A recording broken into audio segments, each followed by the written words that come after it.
Yes, it's being recorded. So, good afternoon, everybody. So what I'm going to do is talk to you about taverns in Pompeii. So, moving through that, I thought, as we're predominantly looking at Pompeii, to try and give a little bit of a context, but also to give you an indication as to how much of the approaches to taverns and more widely shops is really framed is generally from the literary sources. And this is something that I tell an awful lot of my students, is that often the interpretation of the archaeological remains does come from these literary sources. And these are a selection of literary sources coming from approximately the 2nd century BC up to the 2nd century AD. So we're looking at around sort of 400 years. So you can see that they're not really exactly charming in terms of how they see taverns. There's a nice one there about Cicero, who's obviously a very cultured individual, as we all know, talking about the vile cook shops. Another one, nice one there just before that.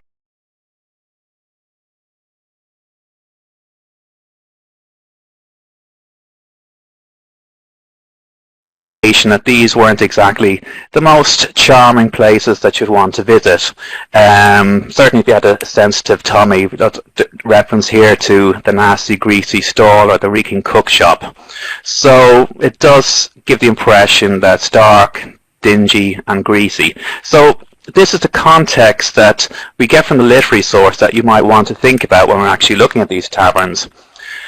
Also thinking about the clientele, and that's something that I also want to give an indication to you from by looking at the literary sources, but more try to bring out as much as I can in relation to the archaeological source. We have a reference here from Cassius Dio, and he talks about the Emperor Claudius. Claudius closed down an awful lot of taverns, as it says here, but the reason he does this is because of the individuals that were gathering there, and they were not just discussing what they were seeing on TV or what was on Netflix, but they were talking about, maybe revolt or dissent against the government, which, is a terrible thing to be doing. But Claudius was quite paranoid about that, and he felt that these venues were venues for the lower class, and he didn't really want to have that. So that's looking at some of these individuals we get from the literary sources. So moving a little bit beyond the literary source, again to give you a little bit of a taste as to how the literary sources viewed taverns. This is coming from the legal texts. Now these legal texts are from the Emperor Justinian. So we're looking around the 5th century now, it's 5th century AD, so quite late. But what I would suggest is that they are continuing the idea and approach to taverns that existed all the way back into the 2nd century BC. Also, to give you a little bit of a broader context to these legal texts, they are a conglomeration of an awful lot of the earlier legal texts. So although I'm talking to you about this representing the 5th century AD, they actually do incorporate earlier legal texts going back all the way until the 4th century BC, I think. But, definitely 2nd century AD. But you can see here that a tavern is linked into a brothel in the first case in reference to awards and things like that. In terms of libel cases, you can see that taverns again is not exactly seen as the place that certainly the elite should be congregating.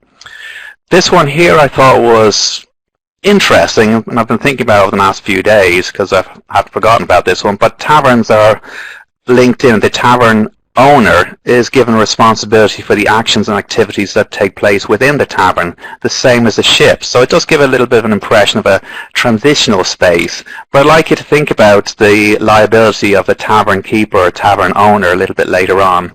Hopefully I'll remember to say it, but if I don't, I'm just saying it to you now. And I did a talk a few weeks ago, just before Christmas, on the brothel in Pompeii, but taverns are also strongly associated with prostitution, and women that were working inside taverns generally didn't have any protection from being, I suppose, attacked or accusations of prostitution, because it was seen as part of their job, more or less. Which shows how the impression that people had of women that were working inside taverns, and really shows, I suppose, against sort of the elite attitudes to those that worked within, in particular women. And this is further emphasized by this point here about that the elite, particularly the senatorial elite, can marry any freed individual, even if they're poor, but certainly not the daughter of tavern keepers. So you can see that there is quite a lot of prejudice in relation to those that worked and probably lived within taverns. So this is looking at it really from the top down, and it's something I should have said a little bit more broadly earlier on. All these sources are coming from Rome, the city of Rome itself, and may not necessarily be a reflection of the wider empire, and as we're focusing on Pompeii today, may not necessarily reflect Pompeii, but it's just something to have in mind, because this is how an awful lot of scholars, particularly in the earlier periods during the excavations of Pompeii, would view the remains and the evidences coming from Pompeii. So what do these taverns look like? I've already mentioned to you about them being fairly greasy and not really been all that nice. So this one coming from the legal text should give you a bit more detail, but you can see they're just talking about some of the equipment within. So in reality, in terms of actually identifying the archaeological remains, there's nothing very much in the literary sources that gives us an indication as to what a tavern would look like. Even if you think about it nowadays, at a very basic level, a tavern really doesn't require too much in terms of equipment within. Like, I know we're all very used to more traditional inns, particularly in modern society, and they're fairly clearly identifiable and probably would have been in the ancient setting. But in terms of an archaeological excavation, it can be quite difficult. But there are certain tools that can be used to interpret it, and that's one of the things I'm going to talk to you about today as well. So some of the terms that are used, not that I'm going to say, I'll give you a test at the end, but one of the chief terms you'll see popping up will be Thermopolium. And I'm making the point here is this doesn't really appear in Latin, but it's a label that's often used for many taverns or establishments in Pompeii. If any of you walked through the streets of Pompeii, but hopefully in the future we will be all doing that, not necessarily as a group, but you know what I mean. You'll see a lot of the shops described as this, or a caponia, another one, but these are some of the terms that generally get used. But again, it's difficult to make a clear distinction in terms of the archaeological records. So in reality, what I'll do is I'm just going to use the term taverns because it's one way it sounds quite exotic. And if you think about it, the etymology of the term tavern really does come from the Latin taverna, taberna meaning shop. So I didn't want to spend too much time giving you a load of text, and text doesn't tend to be that interesting, but I really want to focus more on these sort of visual elements and throw you into Pompeii. So what I'm going to do is going to look at a few select examples. I might digress a little bit from time to time, but hopefully you'll see the reason why I'm digressing a little bit. But I'm going to be looking at one of these, this Caponia of Silvius. And you can see one of the most distinctive things you will see is the wide open frontage area. But you might wonder, where did these names for these establishments come from? And what I'm positioning here in the front is this. I'm going to, oh no, I've just put the drawing thing on. This here, this is, sorry. We have here, it's not working. There. This is a depictee or a graffiti that was painted on the exterior of the shop. So many of the buildings that you see around Pompeii that have names of individuals are from a graffiti that in place, electoral graffiti. And this electoral graffiti is saying Silvius suggests that you vote for Cassium as aedile. So we don't actually know if this was his establishment, but it sounds good, and so the name itself has really stuck. So this is one of the establishments we'll be looking at. Here's another one, the Caponia of Hermes. So the point here that I want to try and make is the viewer beware, really. So this is what you'll see looking at the modern excavations, and you'll see there's been a certain level of reconstruction. But if we go back in time, this is going back into 1961. I put the date up there so that I actually remember what they are. You can see that there's been quite a lot of decay has taken place since the original excavation. The original excavation, 1915. Looking further back, mysteriously 1937. So you can see there's been quite a lot of disintegration of the actual site. So you do need to be careful when you're looking at the modern excavations that there has been quite a level of reconstruction that has taken place to try and consolidate the site. So if we look at this example from the early excavation, as I said to you, was in 1915, you can see what I was saying to you about the electoral sign over here. It also is supposed to have, I've put these ones up here, an image of Hercules, on the right and Mercury on the left. And underneath the image of Mercury, we have these references to two ladies that were supposed to have worked within the establishment. So they're not my translation, I got them from someone else, but they sound to be quite dangerous women, so perhaps a place to avoid.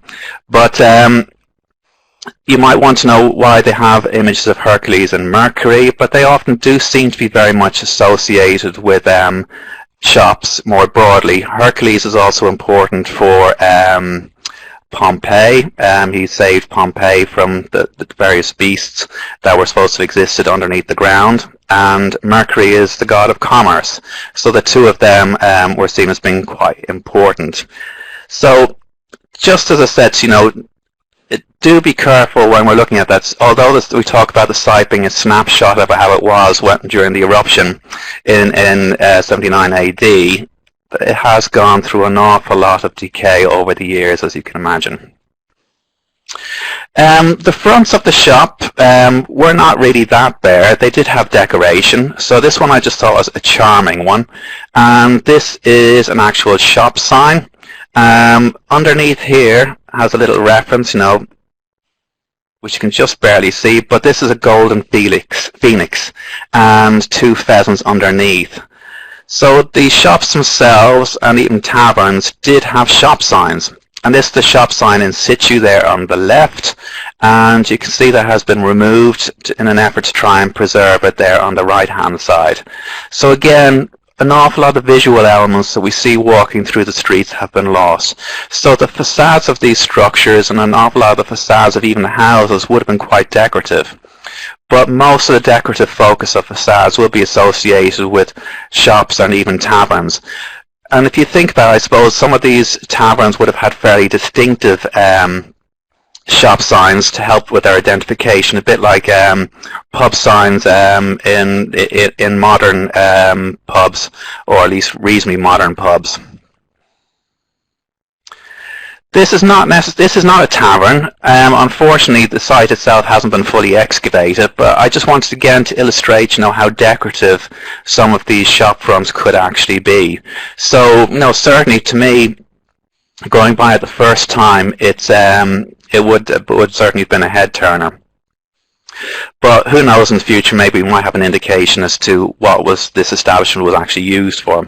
Unfortunately, I've been making the point about the images in the front of these might be a means of advertising the establishment, but like in modern taverns, often the images in the front don't seem to give you a direct indication that this is actually a drinking establishment, something associated with the building, locality or something like that. So we can't necessarily assume that shop signs give you a direct indication as to the activity that took place within the actual establishment.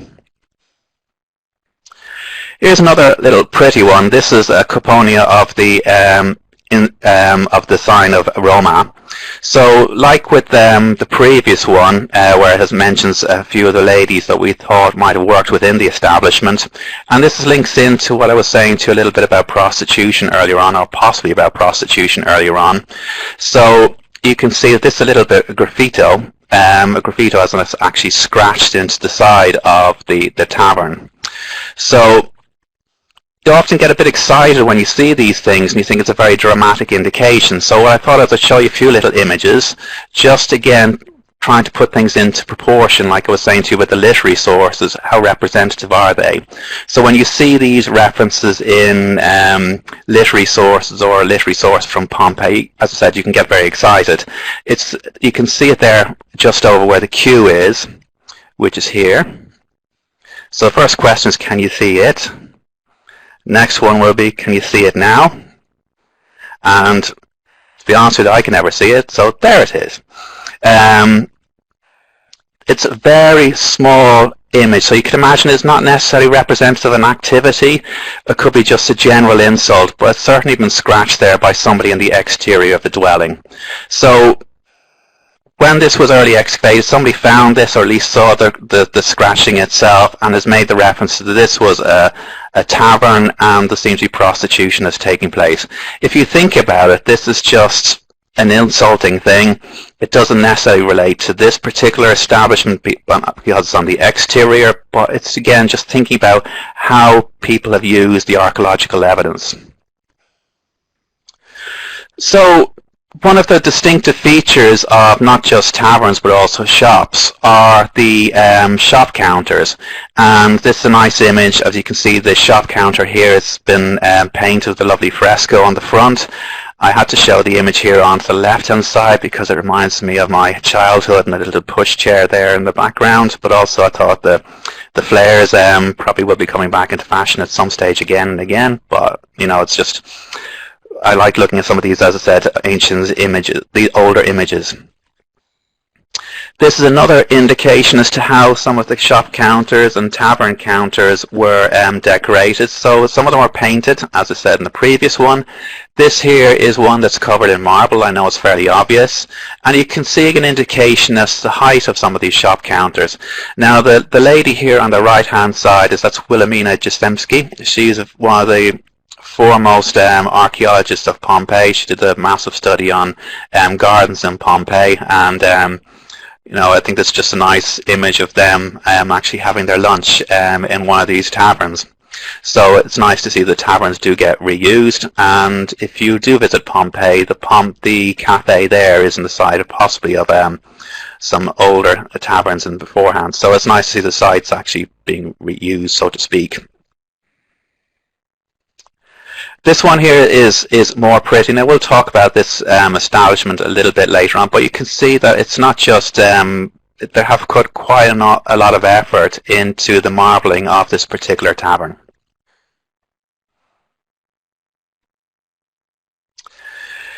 This is a drawing of the actual tavern itself. So you can see that the counters themselves can be quite ornate. So I suppose one of the things I want to mention in relation to this is I've been talking about taverns and making links into pubs.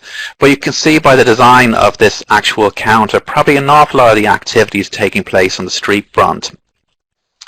The interior here, which I'll just do a little drawing, I'm not going to draw little people, would have been where the person who's sort of looking after the customers could deal with them, but probably an awful lot of passing trade could use the people standing at the counter here, but where people would come in, they would have been served in this area. So there's not really that much space in this particular establishment for people to be sitting around in.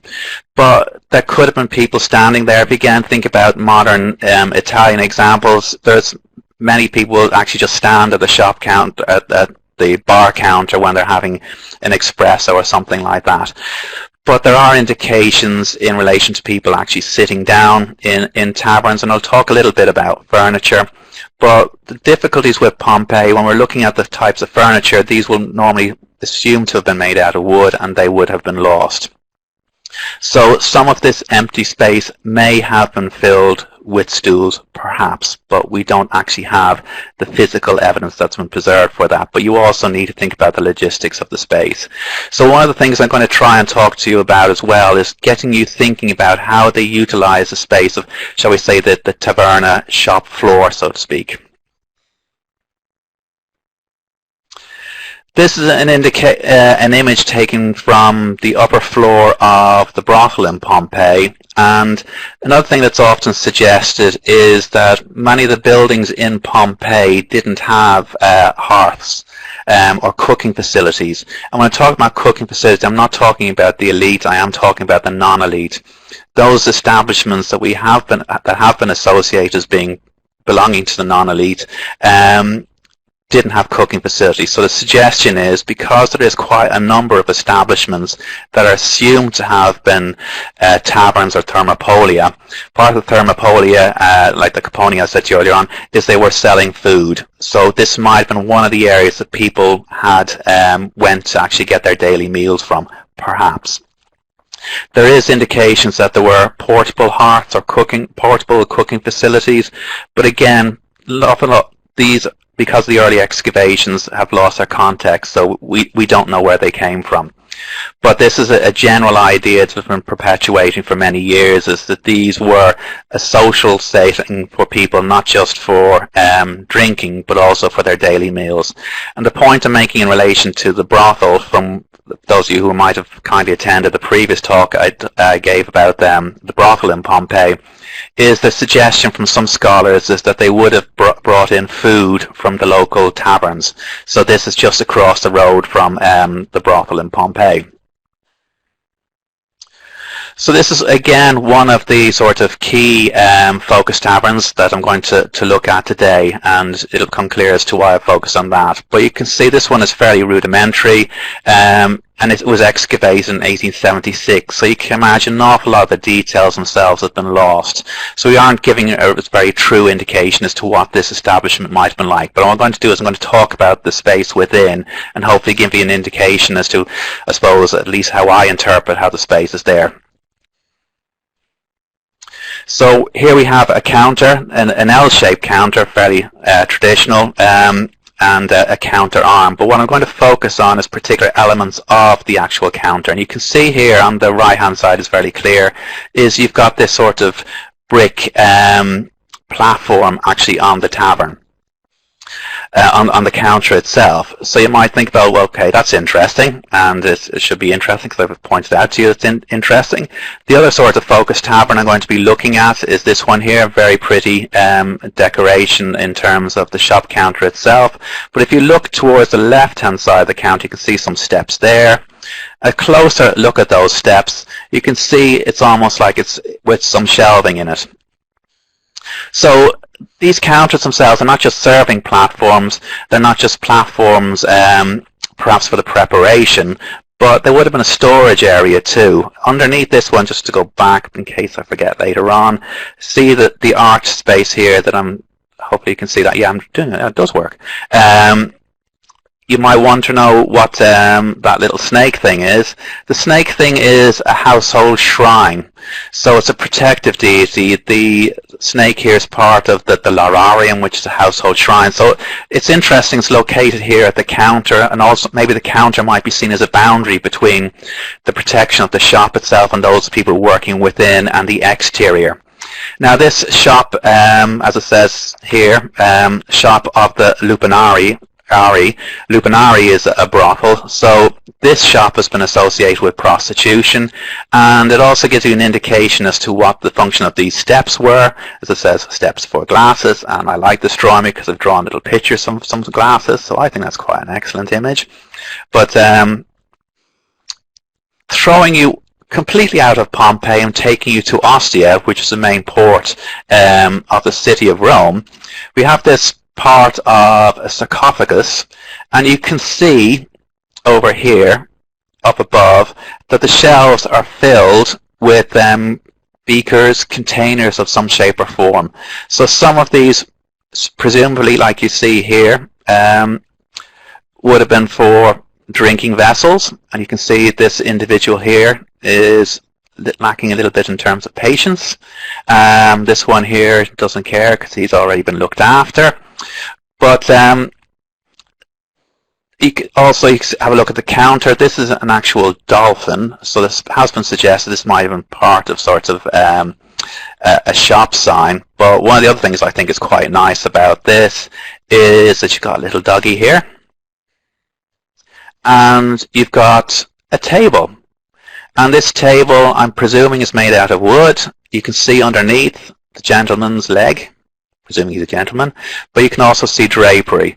So, admittedly, this is coming from Ostia. Ostia is quite far away from Pompeii, but it does give us an indication that there might have been furniture within, and people weren't necessarily always served from the actual count. There were individuals working within these establishments that would have been serving individuals, and people could sit at a table. So another tavern here, and what I want to draw your attention to is to talk about Thermopolia and heating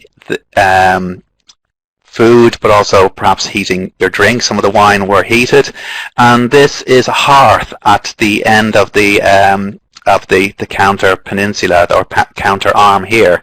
So the hearth is this area here, and you can see that's quite a sort of shaded area, because if you don't use a hearth, I suppose it goes green.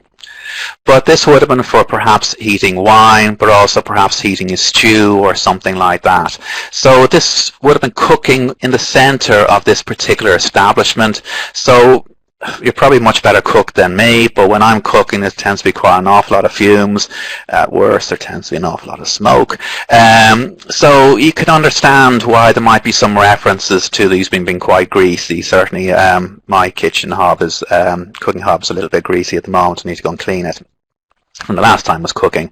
So this would fit in with some of those ideas of cooking areas, but I'm trying to give you the point that these counters themselves are quite specialized units. Another thing that you might have noticed are these big round objects. These round objects, a dolium or dolia, these are large earthenware vessels. You can see a much larger one here in the back, and these are built into the shop counters, but these has often been, to try and sound specialized, a diagnostic tool, I think it's a tool, to identify actual taverns or thermopolia. And it has been suggested that this were used to store wine. Now I'll tell you reasons as to why they shouldn't be used to store wine. If I remember what I was going to talk about, yeah, these are even more decorative ones, going back into the Caponi I showed you a little bit earlier on. But I just think this is a beautiful shop counter. But you can see that, how well these are placed within the shop counter. So another example is if you're storing wine in amphorae, they need to be made waterproof. These are earthenware vessels and they're not waterproof. To make an amphorae waterproof, it needs to be coated the interior of it with pitch. And that's quite a laborious process. And we do know that amphorae were often reused. And it's not practical and it's not easy to put pitch inside a dolium that's embedded in a shop counter. So it's not really practical. At the same time, I'm no specialist in wine. But if you're pouring more and more wine on top of old wine, it's not good for the wine itself, and there's no way of really cleaning these. So they're not really a logical way to be storing, in particular for serving wine. So they must have been used for another function. But unfortunately, as until relatively recent, there's been very little indication as to what these were actually used for. But as I said to you, they were often used as a diagnostic tool to identify these as a place of serving wine. So if this was a place serving wine, just looking at this counter here, you've got 6 dolia, a dolium, and it could have had 6 different vintages, so to speak. But my point is that they would have been used for that. So moving away from Pompeii briefly, in Herculaneum was preserved in a different way, in that it was molten, not lava, but mud. So in this case, a lot of the carbonized wood has been carbonized. So we do have evidence of wooden elements. And within the dolium here, sounds charming, but insect-infested carbonized grain was found. So this would suggest that these counters would not have contained wine, but would have been used to contain grain. In this case, it's contained cereals and vegetables. So this seems to have really been the function of these shop counters. So we can't assume that they would have been actual taverns. We can't assume they wouldn't have been, because one of the things with the taverns, like modern day pubs, is they're selling food and drink.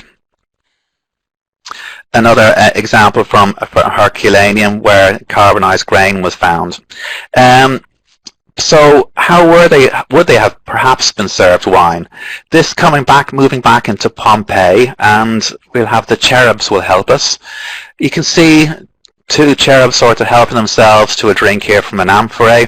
The amphorae would have been put on its side. The advantage of putting an amphorae on its side is certain sediments would have filtered down to the bottom, wouldn't necessarily be poured into the actual vessel or cup itself. Also, one of the things that has been found in Pompeii are plenty of sieves. So it's another way of preventing an awful lot of the dregs from the wine going into your actual drink itself. So this is at least an indication as to how people might have been served. Admittedly, an amphoray is a rather large object to do that, and you'll see the size of some of the amphorae a little bit later on. But again, to give this image a bit of a context, this isn't the focal point of this actual room. You can see it's on a sort of very small image. So an awful lot of things I'm going to be suggesting to you here, and going back into literary sources, they're very anecdotal. So they're probably going to be a little less biased than, talking about a battle or an individual. So this is I suppose a bit of the difficulty when we're looking at taverns and shops is we are looking at an awful lot of anecdotal evidence and trying to put it together to give you, at least I'm trying to put together, to give you an indication as to how shops and taverns are like, and there's some of the difficulty for those of us that do study retail establishments. We take you back into Herculaneum again, for exactly the same reason I said to you earlier on about the carbonized remain. This is bottega, which is the Italian for shop. But if we look within, you can see at the back of the establishment there are these shelves, and these shelves are actually carbonized wood that's come from the remains. Another example of that. You can see they have little slots here that would have been ideal for holding amphorae. And there's a nice little reference here to a depictee on one of the amphorae that refers to a great vintage that comes from Kos in Greece. And this is coming from, I think it was Pliny that says that the wine was well known for its saltiness. So although, the Pompeii and Herculaneum, we don't really know the size of Herculaneum, but the two of them weren't significant settlements. There is wine coming from elsewhere, so it's not just the local produce that's been sold. This, another but identified as a taberna. On the exterior of this one, it gives you an indication, not just talking about different wines, but in this case you can see that there's wines themselves at different prices. Now, this would reaffirm the point I said to you a little bit earlier on. There's no indication of a shop counter in this establishment, certainly none with dolium or dolia within. So it's not immediately obvious that this might have been a tavern, except for this graffiti that was on the outside of it. And you can see referring to an as is a denomination, a Roman denomination. So for 4 as you can have Florinian wine, which was seen as one of the best wines that you could get in Italy. It comes from Mount Felinius, which is reasonably close to Pompeii, but was seen, and you see it in quite a number of the literary sources, one of those specialized wines. So some of the problems when we were looking at some of these establishments until now. So some of you will probably have seen in the media, this is Professor Massimo Ossana. I put this up there because it sort of gives you the impression that I know him personally, which I don't. But this is a shop that was excavated in 2018, so relatively recently. And this sort of reiterates the point I've been suggesting you a little bit earlier on. So I'm going to indulge myself a little bit here. These are some of the more recent excavations. I think it's located around this area, but I'm not entirely sure. But these were found because of some individuals decided they would do some private excavations and nick stuff. So the decision was made to do a bit more modern day excavations to preserve these things that would have been ultimately destroyed by undesirable elements, so to speak. And luckily, a tavern seems to have been excavated.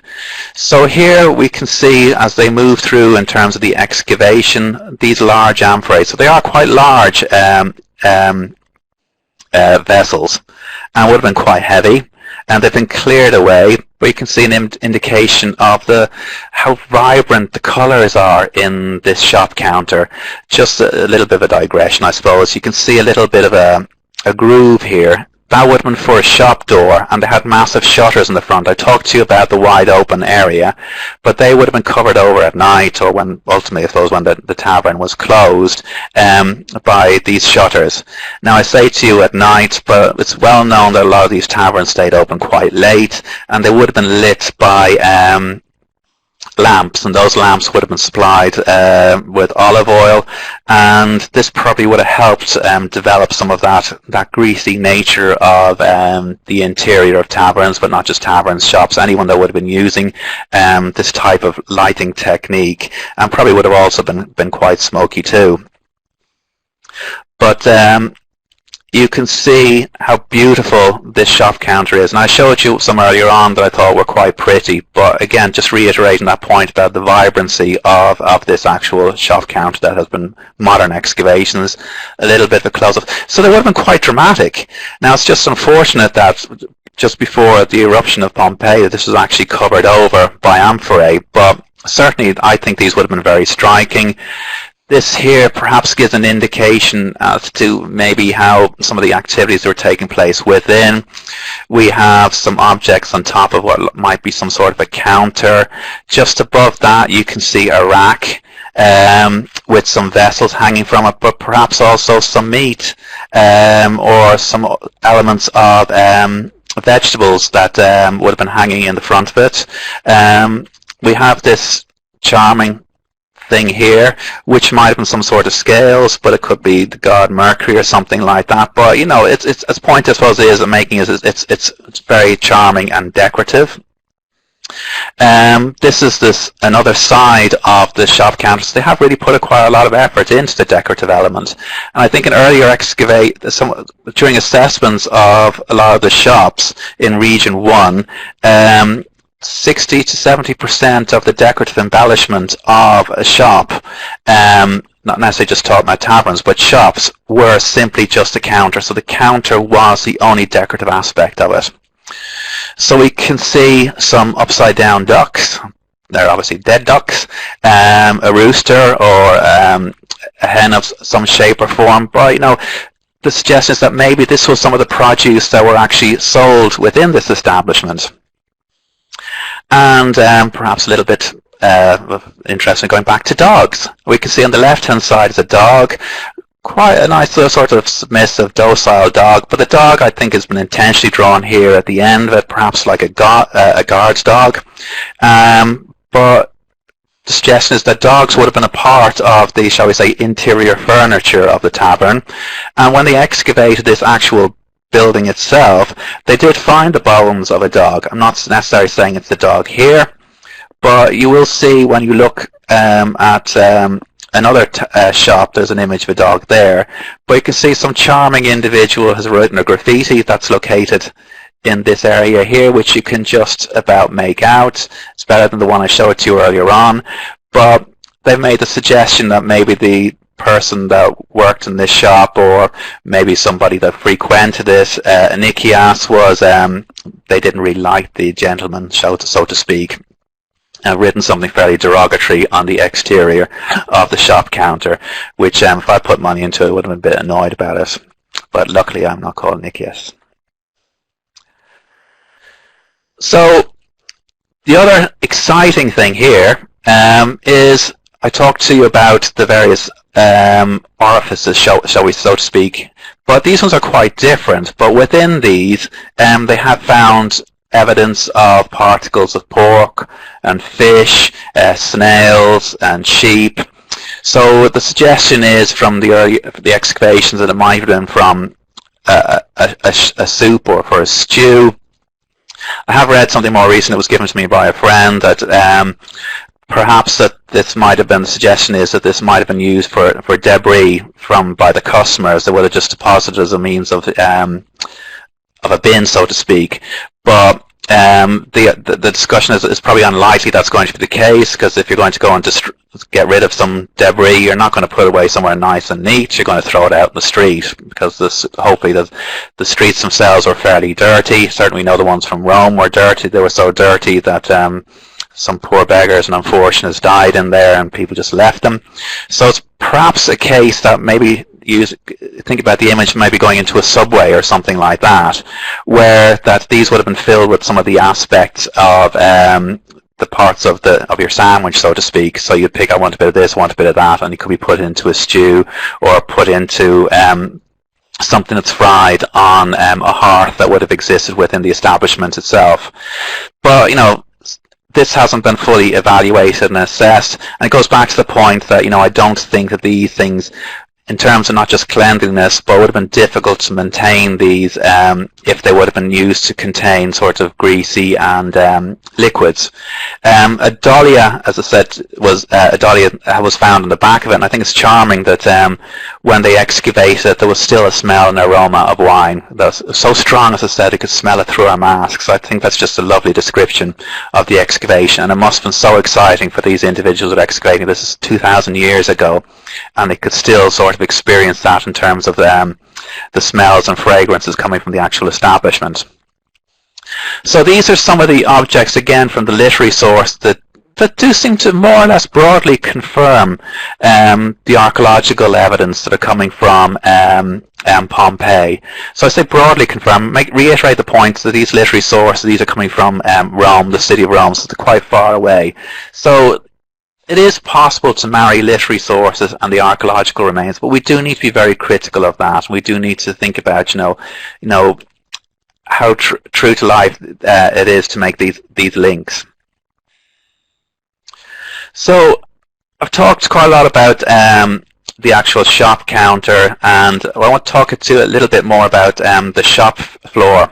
And this, going back into one of the shops I said I was going to focus upon, just so that you can see it from Google Maps. One of the difficulties I found putting this together during lockdown was actually trying to find plans. So this was one of my ways of trying to do that. It's not necessarily a brilliant image, but the shop floor area is here. But if we're looking towards the left, see where this arrow is pointing out, we do have a hearth. In this case, this hearth isn't necessarily placed at the end of the shop counter, but in this particular establishment, you can see there's not really that much space, if we look in this area, for a lot of people to be going within the establishment. So I'm suggesting here is the shop front, the shop area or the tavern area would really be for serving individuals on the street front. So they wouldn't necessarily have been inviting people in. I'm not necessarily saying they wouldn't. You can see there's two doors to the rear of it. But with a hearth just located where I'm indicating, there isn't really that much space. There would have been people serving at the counter, perhaps also people working at the hearth doing the cooking there. So it's not an easy space for people to negotiate and going within.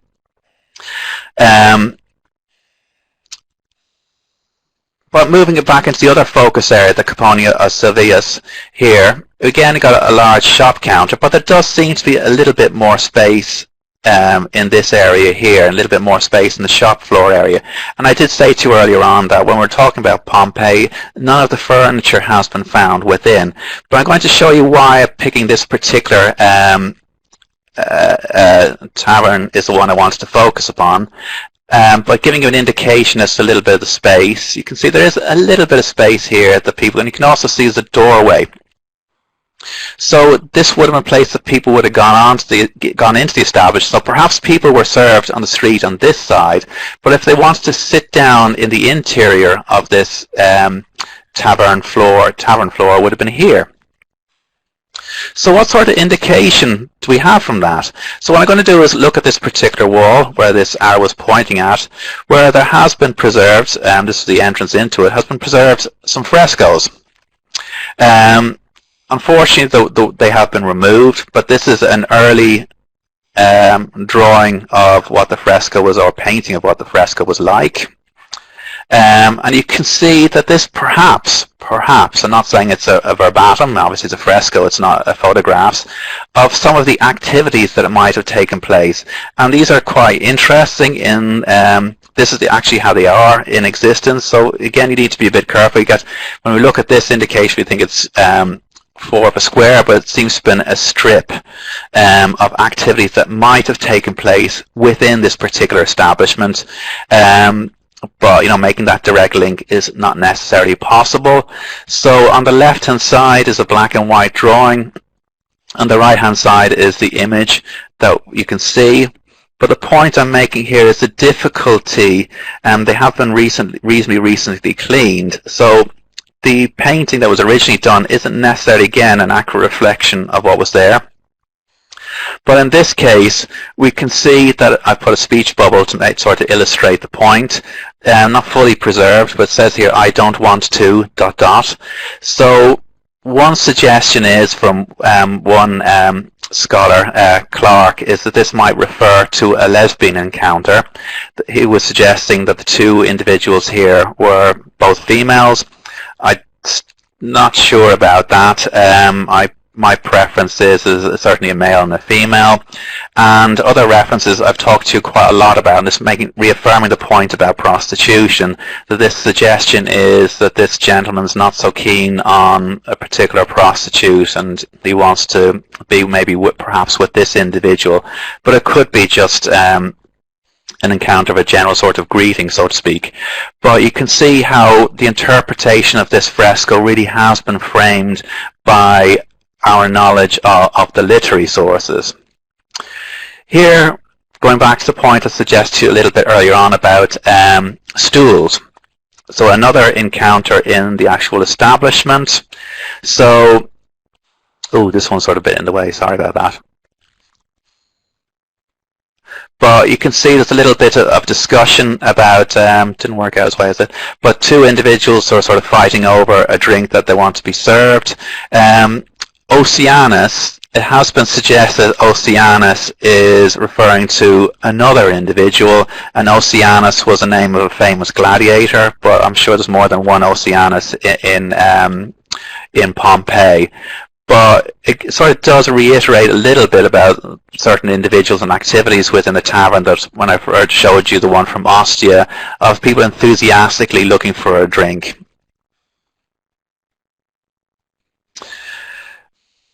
Again, a further one here of a game encounter. Now, I think this is a very impressive game encounter because it's probably leaning on their knees, not levitating. So you can imagine that there's a good way of utilizing space in a place where it's fairly confined. That this, rather than having it as a table, it can be put on people's knees. But I do quite like the very sort of small and thin legs of the stools they have on, and you can see there's little legs on these stools here, which I presume is just illustrating certain shadows, and that's something that's going to be a little bit important later on when we look at another establishment. But these two individuals are playing some sort of a board game, perhaps a game of dice, game of gambling, and it was supposed to be technically illegal to be gambling in taverns because it produced an awful lot of fights. And you can see these two individuals are having a slight disagreement about the actual throw of the dice. And in this case here, these are the people sort of fighting over it. So again, sort of charming way they talk. I can see I put a typo in there, sorry about that. But the gentleman here is perhaps the tavern keeper. So he's pushing these two individuals that are fighting from the actual establishment itself. So that might go back to the point I said to you a little bit earlier on about the tavern keeper being responsible for the activities that are taking place within the actual establishment. But again, I suppose depending on how you might look upon this, it gives an indication of perhaps the sort of volatile atmosphere that might take place within taverns, or perhaps this is just an element of not necessarily an actual realistic depiction, but a sort of colourful and sort of humorous way of looking at some of the activities that take place within a tavern, and a little bit of a joke for the people that are drinking within the establishments as they see this on the wall as they stand at the shop counter or sitting on stools. So moving into the back rooms, because I did say indicate some of these are back rooms. Looking at the back room here to the left-hand side, in this case there's a hearth. So some of these back rooms perhaps would have been used for cooking activities or even storage activities. So they might have been part of the actual establishment itself, to facilitate the activities that are taking place on the actual shop floor. And it's a reasonably confined space. The shop floor area being here, you can see a large dahlia there, and this perhaps was a hearth which might have been helped for cooking food that was served in the front. Another large room here towards the rear, which was connected to that one, doesn't really have much in terms of indication as to what the activities might have been placed within, but you can see this large stone vessel here, which might have been for grain and things like that. I'm not necessarily sure if it was in situ when it was excavated, but certainly it's been left there. So this whole lower part of this establishment might have been part of the activities of the actual shop towards the front, as I said to you, in terms of storage or working facilities, perhaps. And I would emphasize I'd always be talking to you about perhaps. It's just, again, how we interpret what sometimes is very mediocre evidence.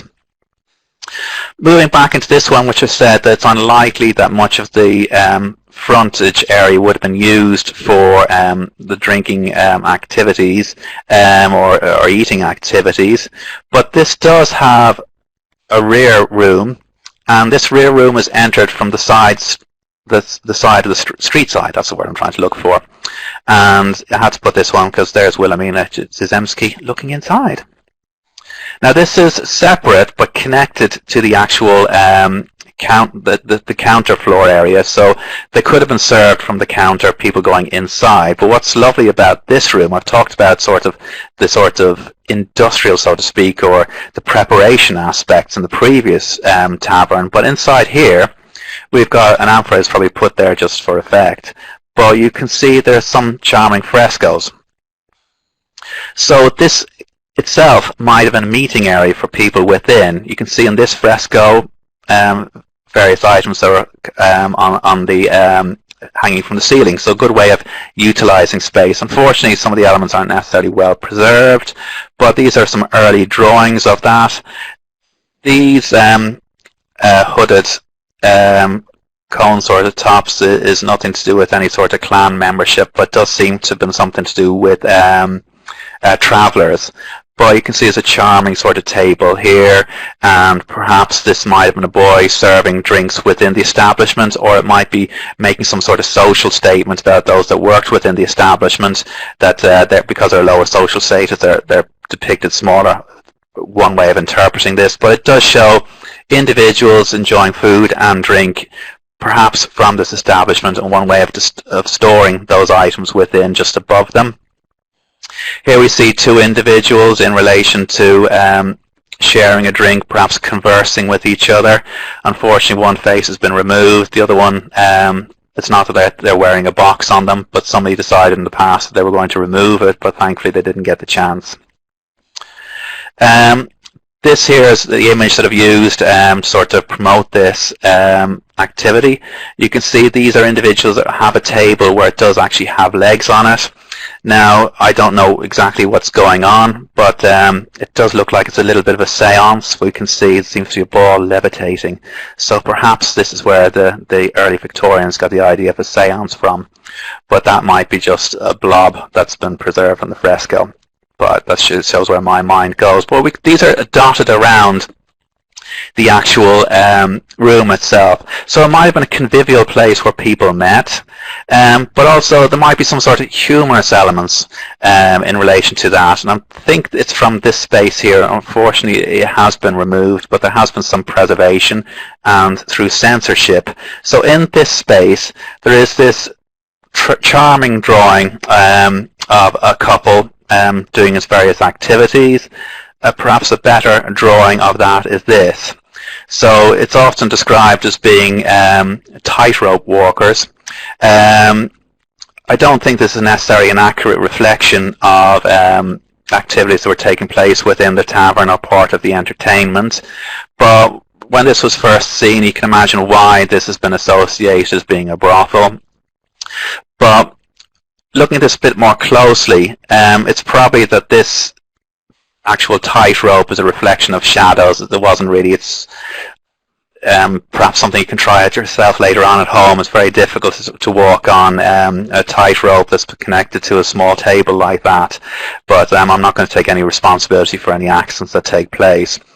But unfortunately, I think there's two other that are seen as crude, vulgar frescoes, but they themselves have been lost. But again, it might have been sort of a humorous aspect. This is a delivery of wine, so it's again sort of one of those charming images where you can see how the amphora might have been filled up. So again, it just gives an indication of some of the day-to-day activities that are taking place around taverns and establishments. Another drawing of that, and this is an early drawing where you can see this is where the household shrine was, as pointed out earlier on. But I'm suggesting this might have been a meeting area, perhaps for a club or a place that people could book from the main tavern. So this might have been where people actually sat down rather than standing at a counter. And again, the image, they show a few more images, people sitting down, a drink, and this is just by the entrance. So this links me, and it's not just this establishment, going back into this one on the Via di Abbondanza, which I forgot to say to you a little bit earlier on. This also had a back room. This is where it is located here. The back room, you can see, could have been entered along this pathway here, but also entered from the street, this area here. This is the actual doorway. And if we're looking over here, I'll talk about this a little bit further, a little bit later on. If you use your imagination, and even better if you actually believe every word that I say, there's supposed to be two sort of stick people here that have two cudgels or two swords that seem to be fighting with each other. But I'll talk about that a little, but not about them, but a little bit about the dots above it. But I thought I'll show you an image through the actual window. You can see blank space. Very little inside that gives an indication of what it was in there, but could have been tables, stools, or whatever. So looking at, you can sort of see a little bit of a leg there, but there's these three, perhaps four dots. I'll have to look at it again, actually, in reality, now that I see it. And a close-up of those dots, which I spent a little bit of time on Photoshop trying to do that from the images I found. But the suggestion is that I thought was quite funny as a joke, but it's not really that funny, but I'll say it anyway, that this might be an early Michelin sort of plate indication as to standard of food within. But it has been suggested because the two characters underneath seem to be sort of fighting with each other, these are actually depictions of shields.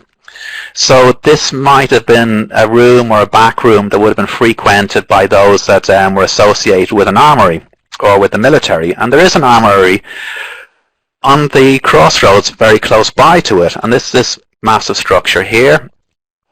And this is, again, going back to the point I said to you about be careful about what you actually see. Early excavations in 1916, 1933, they put a roof on it to preserve some of the frescoes.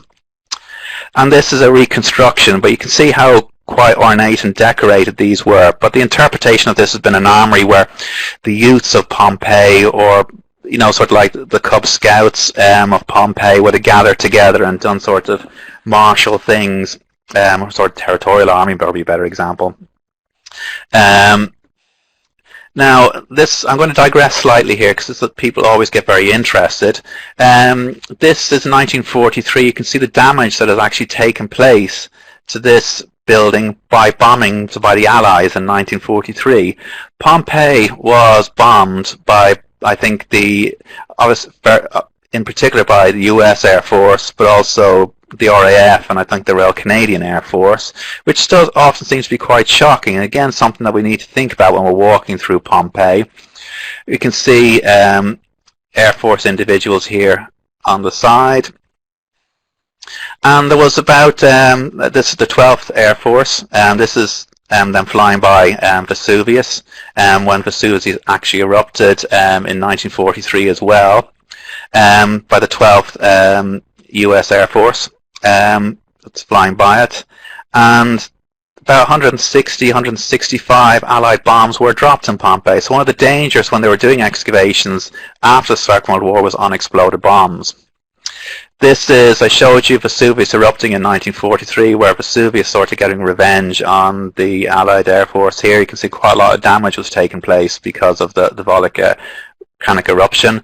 But I just think this is again, sort of apologies for the digression in some ways, but you know, I like these charming images. But these are two Air Force individuals from the US Air Force that are visiting Pompeii.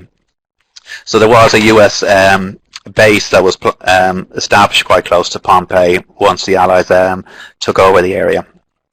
So that was my little bit of a digression, but also to think about, you know, in terms of preservation of this site. This was reconstructed quite largely after the Allied bombing, but unfortunately it was again destroyed by in 2010. That should have been 2010 rather than 1910, by the elements, and collapsed because just decay. So, you know, Pompeii is still under threat from destruction, not just obviously from bombing during a world war, but you know, it is generally gradually decaying. So what I thought is, going back into looking at the taverns itself, going back from my digression, is looking at some of the domestic elements of taverns, because a lot of these shops, and not just taverns, would have been places where the individuals that worked within, or maybe they owned it, would have lived. Now, I've said an awful lot of the background's the example of looking at might have been part of that preparation and serving element, but in this case, in this room here, towards the rear, is completely separated. And as I said, it would have been difficult to get into this one. There's no sort of side streets. The easiest way to enter in this would have been for the people who were living within the establishment. And it's again a completely different type of decor within. The other ones, you know, seems to be very much associated with drinking, but this seems to be much more closely associated with decoration we'd find within a normal house within Pompeii, the decorative motifs that within. So I would suggest that this back room probably would have been the living quarters of those that worked or lived within the actual shop establishment. Again, some of these nice images, and it's lucky that they have been preserved. And a lot of these establishments also had upper floors. That slide I should have taken out a bit earlier on. This is the upper floor of the brothel in Pompeii, but just to illustrate the point,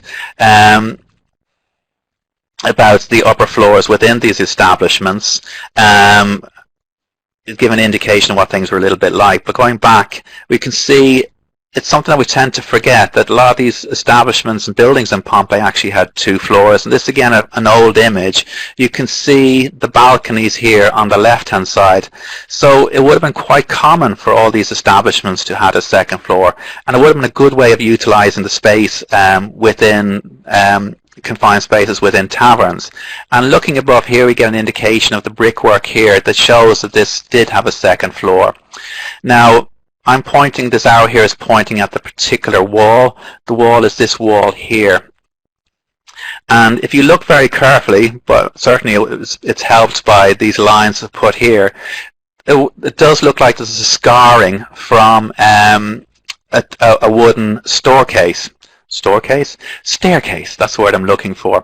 And this would have been easily accessible from the domestic area that I've been suggesting you to earlier on from this room, rather than walking into the establishment and walking up. So this would seem to further suggest to me that this room would have been domestic, so the domestic activities wouldn't necessarily have been disturbed too much by the commercial activities in the front, and could go straight up to whatever the space was that was above. Now, when the site was, this particular establishment was excavated, I think it was originally excavated, two skeletons were found, and the original excavator thought that they were sheltering in this upper floor area here, just where the stair area was. So they might have been just purely sheltering, or they might have been occupants from the establishment itself. Going back into the other example, I talked to you a little bit earlier on the back room, and I made the point that a lot of these back rooms probably were associated with the commercial activity in the front. And in particular, so that this area here is what I'm going to be looking at. Is again, there seems to be scarring of what might have been a staircase, a wooden staircase. And when you look in Pompeii and look at a lot of shops, you will see what these are, the angular staircases have been preserved. So in this case, perhaps it might have been for domestic accommodation in the top floor.